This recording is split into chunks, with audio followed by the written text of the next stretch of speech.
I love my smartphone. I love maps on my smartphone. I love maps with GPS on my smartphone.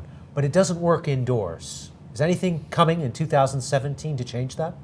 Yes.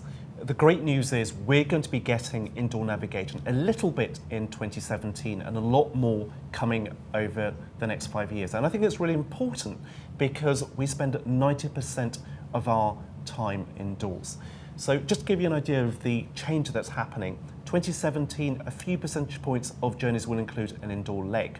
By 2022, we'd expect at least a quarter to be entirely indoors or have an indoor leg. Wow. How does indoor navigation work? I mean, I know how GPS works outdoors. You look at a satellite, but you can't see the satellites when you're inside. Well, it's a similar principle. So the way in which satellite navigation works is you measure your distance from a known location. Same thing, same principle will happen indoors, but rather than satellites, we'll use an array of different data sets, which will include your distance from cell towers, from Wi-Fi hotspots, and also from beacons. And that's how we'll work out where we are. And the accuracy, even in 2017, will be within 2 meters. And not just 2 meters in terms of X and Y axes, but also in terms of your elevation. So you'll be able to know which floor you're on or which floor to go to. Wow, that's a big jump from where we are today.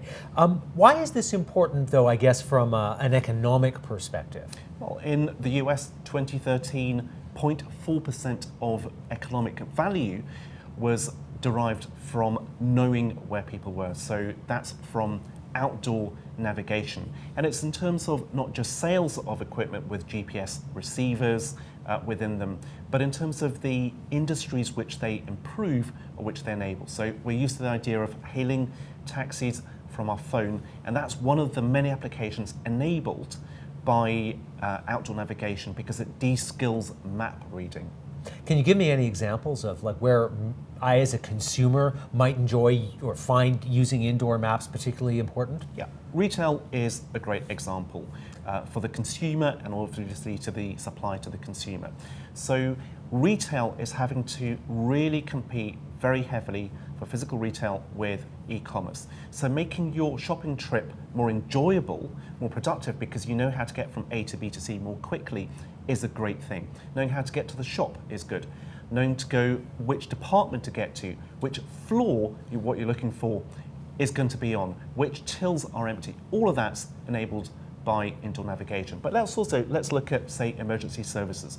We used to make calls, let's say, to an ambulance from a fixed phone with a known location. Now that we use mobile phones for most of our calls, we've lost that precision, but indoor navigation brings it back. It could help save lives. Fantastic.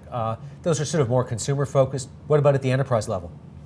Plenty of applications there, so knowing where objects are in stock rooms, knowing where people are, so we can find them more easily, we can find meeting rooms more easily, and we can also discover who is lurking when they shouldn't be lurking and they should actually be attending your meeting. Shaming through indoor navigation. I like that. Are there any categories or industries that will not be affected by this? No, really, when we look at it, every single sector which is out there, government or private, could benefit from indoor navigation.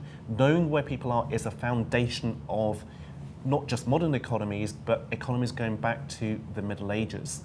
And it's not just indoor navigation which will generate brand new applications. It's existing applications which will benefit from having a more precise track on where to go. So taxi hailing, GPS gets a driver to roughly where you are. It's approximate. With indoor navigation, it will take the car to your door.